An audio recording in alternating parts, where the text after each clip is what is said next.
Good afternoon. My name is Jim Conlan, and welcome to this episode of our entertainment show. As you know, in part 3 of our entertainment show, each week we premiere a new movie or TV series that is debuting here in Ireland and the UK, and especially here in Ireland where Irish eyes are smiling.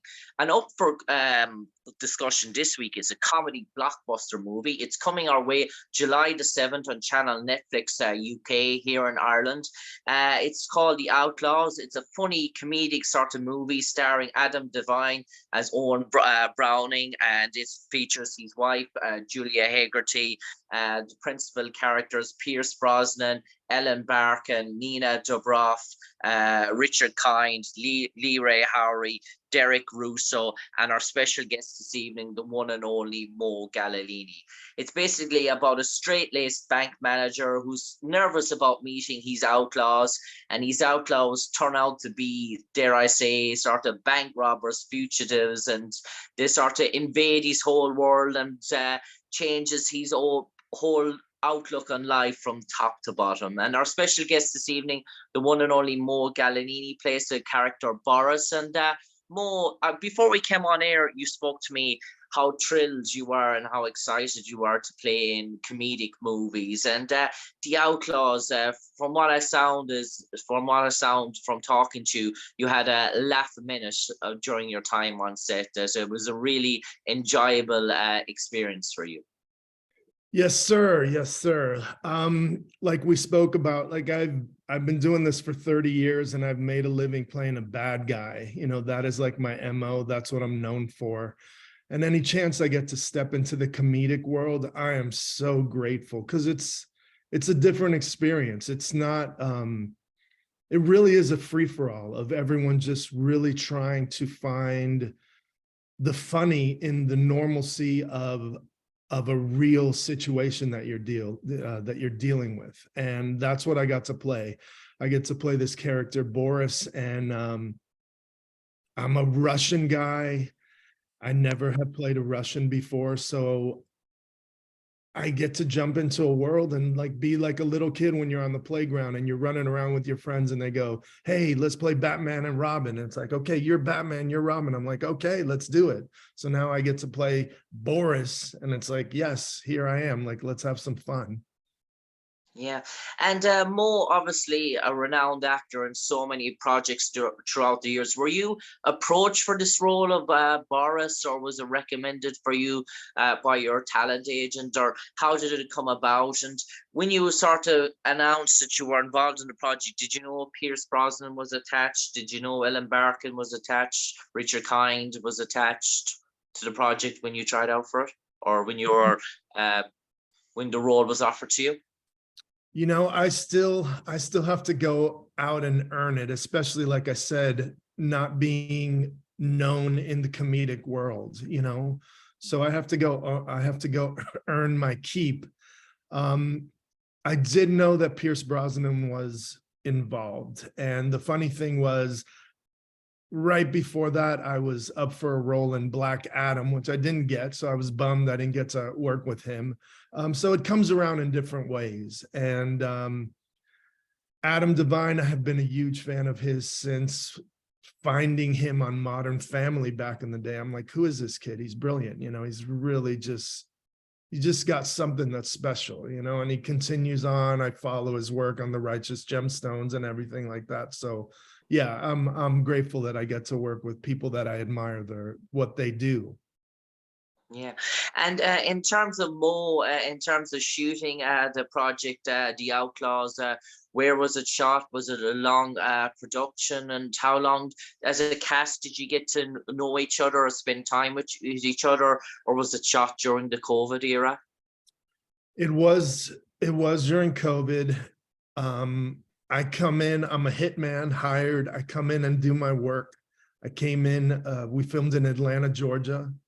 I came in for a quick week, shot one day. The rest of the time you're going through your COVID protocols, making sure that, you know, everything is safe, do your wardrobe, get your, you know, everything finalized. And then I come to set and I do it. I didn't really get to hang out with anyone because I was coming in, you know, for a quick job. But, you know, it's always nice. I remember we're sitting in this situation and it's dark and I'm in a warehouse, and through the darkness comes a familiar face, and it's Pierce Brosnan coming up and welcoming me. And that always leaves a big impression on me, because I try to do that anytime I'm on set. I want to make sure that everyone's welcome, even if it's just a quick hello, like I see you, I know that you're here. And that meant a lot to me. Yeah, it was a great time. Yeah. And Mo, as a renowned actor, has been doing this as long as you have, for the last maybe 3 decades or so. How was that experience for you, filming and doing movies during the sort of COVID era? Was it an eerie time for you as an actor in terms of the isolation that was involved in sort of shooting a movie, in terms of acting when you're going to work? It's all about engagement. It's all about engagement with cameramen, producers, directors, sort of fellow actors. And all of this now is sort of being sort of propelled backwards. And it's almost like you're standing alone, but yet you're trying to portray these charismatic emotions. Was it a difference? Was it a different sort of challenge for you as an actor? I don't know if it was a different challenge, but it was a different experience. And what I mean by that is, we take for granted that we just have freedom of movement, and you can go from here to there, and you go up to someone and you have a nice conversation and you move about.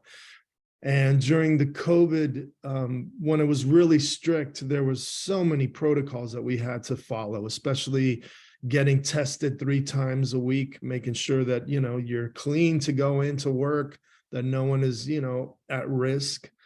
And then just, how you had to operate, you're wearing masks, you're wearing a clear shield, because especially when you have makeup on or whatever, it's just that. And then you're kind of like held back, and then you come in to do your work, and then you move on. And I like to interact with people when I'm working. I like to watch other people when they're working. Like, I don't like to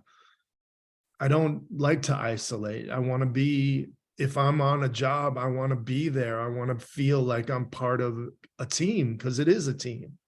Everyone is part of the team, from the cameraman to the grip to the wardrobe people. We're all on the same team trying to make the best, project that we can. And a lot of productions were really stripped down. So you're used to maybe, interacting with 100 people. And now it's like maybe you move through 10 or 15 and you're moving really stealthily from here to there. So it was different. I feel like it's finally getting back to some sort of normalcy, but still, there's still a little wedge that needs to be gapped, but hopefully soon. Yeah. And I suppose more normally with movies, you get to see there's always a promotion or a premiere or a cast sort of shooting of a movie afterwards when it's produced, and you get to watch back and sort of see the movie and see your own sort of sequences. Obviously, COVID put an end to that. So have you been able to see the Outlaws? Was a copy sent to you later on, or have you been able to see the movie? Or are you just like everyone else when it comes out on July the 7th? Are you going to witness it for the very first time? We are actually having our premiere this upcoming Monday, so it's going to be the Okay, first time fantastic. that I've seen the whole project completed. I went in when I had to do ADRs, when you go and fix some voice stuff, and I saw a little slither of that. I don't even know if that was a year ago, so I don't even remember with my age, my memory's going. But I'm really looking forward to.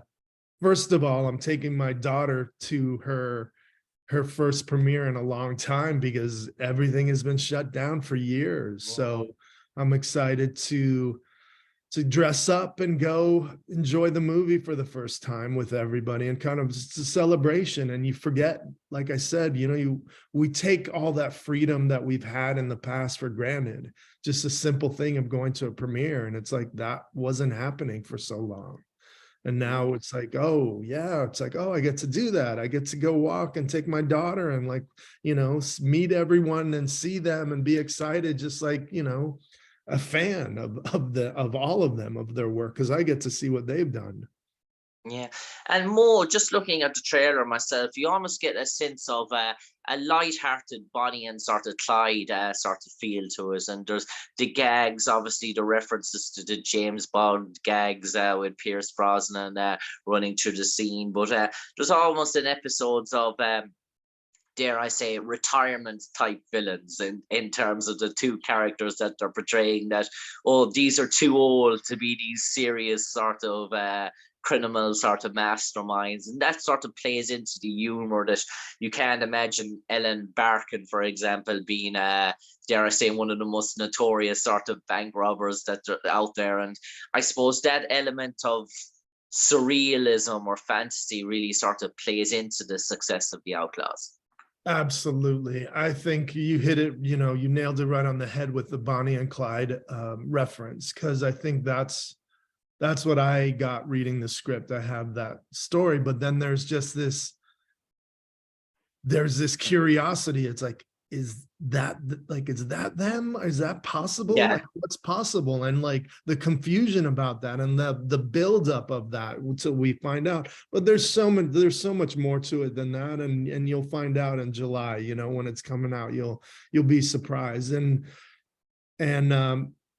just the director, his previous project that was on Netflix was The Wrong Missy. And I didn't even correlate, that he did that movie until after I found out. And I was like, wow, like that movie was a real surprise for me, because I didn't know the girl Laura, who was the lead in that. She's also in the Outlaws. And just, I didn't know of their work before. And I always love when I find someone new and I'm like, who is this person? Like, and you think they're new, but everyone has paid their dues. Like everyone's like been doing stuff for a long time, and then they finally get their breakout role and they get to do their thing and show the world like, oh yeah, I can do this. And Mo, you talk about new, but I gotta talk about a veteran here, a comedic genius, one of the ultimate improv guys. And I loved his work in Spin City. I loved his work in so many comedians. The one and only Richard Kind, and absolutely an amazing talented actor, a funny man. And did you I know Richard is in this movie. Are there any sequences where you and Richard are sharing lines with each other? No, we didn't get to cross paths on this project, but yes, like you said, it's those old veterans that bring their years of wisdom. I love to sit and talk to them. I didn't get the chance to speak with Richard on this project, but anything is possible down the road and right around the corner. So we'll see what that brings. Yeah, and I'm more. Before we came on air, as you mentioned, it's a busy time for you about other projects in the pipeline, other sort of TV series, works, pilot episodes. You might enlighten our audience what's coming the way in terms of more Gallini for the remainder of 2023 and into 2024. You seem to have a lot on at the moment. Can you maybe indulge us a tiny bit? Yes, sir. I have a new series called Panhandle that is a Roku original. So I think you can find it now. You should be able to find it there. It's a dramedy, and it starts turning really dark as this discovery goes on of finding the lead guy, finding his wife who was murdered. And I play her father. And I'm trying to stop him from looking into this. So everyone is a suspect. And the story has a real nice, closeout to it. So it's called Panhandle on Roku. Like I said, that just came out the beginning of this past month in June. So I'm not 100% sure if it's in your area, but it should be coming soon, if not already. And then obviously The Outlaws is coming out soon, right around the corner. And then an NBC show here called Found. I'm really proud of that. I have one episode, but I'm really proud of my work. As I've gotten older, like we spoke about, I've made a living playing the bad guy, and I chomp at the bits to get something that's different than that. And I've been getting these opportunities to play these very vulnerable characters lately. And like I said, I'm so welcoming to something that is different than what I'm known for. It gives me something new. Like I can play the bad guy with my eyes closed, you know, and this is what I do. I know how to do it. I know how to do my fights. I know how to do all that stuff. But when I get to show like all this, you know, this damage that we have inside, and I get to tap into that and show that and let that out, like it's such a gift for me. So yeah, it's gonna be good.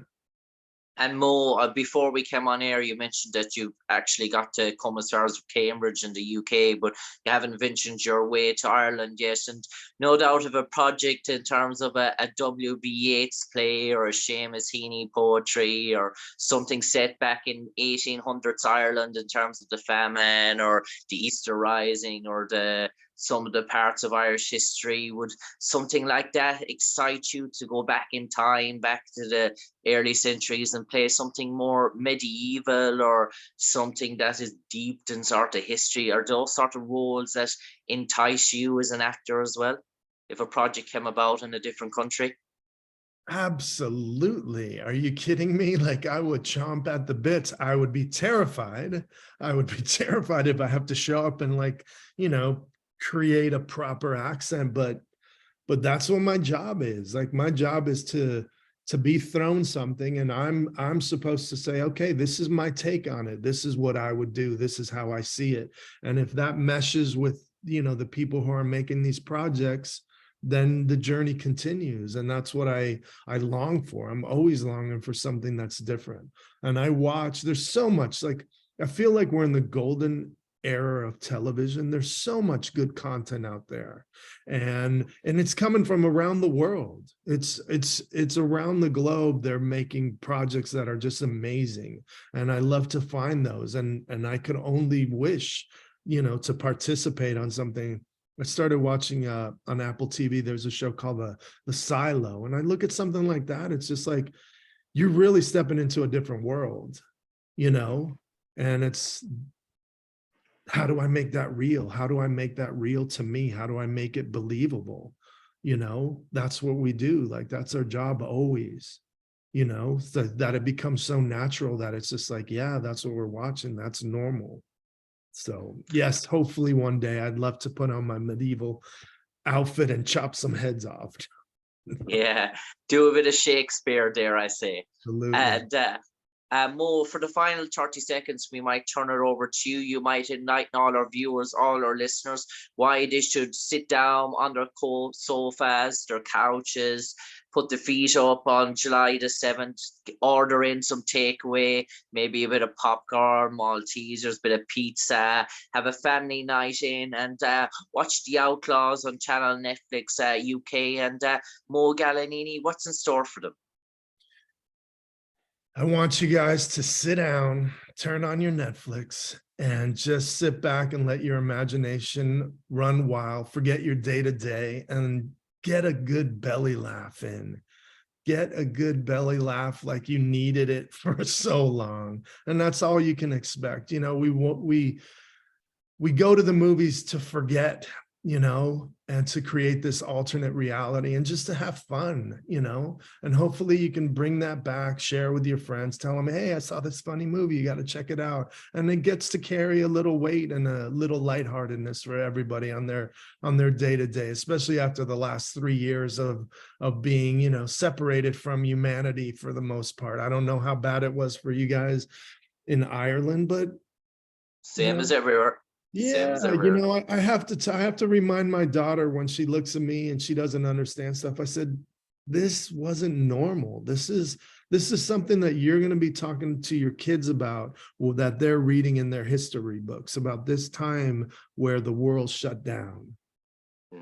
So one time in every 100 years we seem to get it. Once Yes, back in the 1920 to 1922, I think was the So it seems to happen once every 100 years. Yeah. So yeah, it was just our time. It was our time in history to go through this, you know, it's nothing new. It's just our version. Like we need to like suck up and like do what we needed to do for humanity to continue to survive. Yeah. And unfortunately, in terms of surviving, time has caught up with us there this evening. Mo Gallini, for me, Jim Conlan, an absolute pleasure talking to you on the airwaves this evening to outline and portray your role as Boris, the Outlaws. We do look forward to seeing you in The Panhandler and other projects coming our way later on in 2023. But for the moment, do check out Netflix channel UK, July the 7th, for The Outlaws, featuring Pierce Brosnan, Ellen Barkin, Adam Devine, Julia Hegarty, Richard Kind, and the one and only Mo Gallini. Mo Gallini, for me, Jim Conlan, stay safe, take care, and God bless. An absolute pleasure, mate. Thank you, sir. Thank you very much. Take care of yourself. Take care, Mo.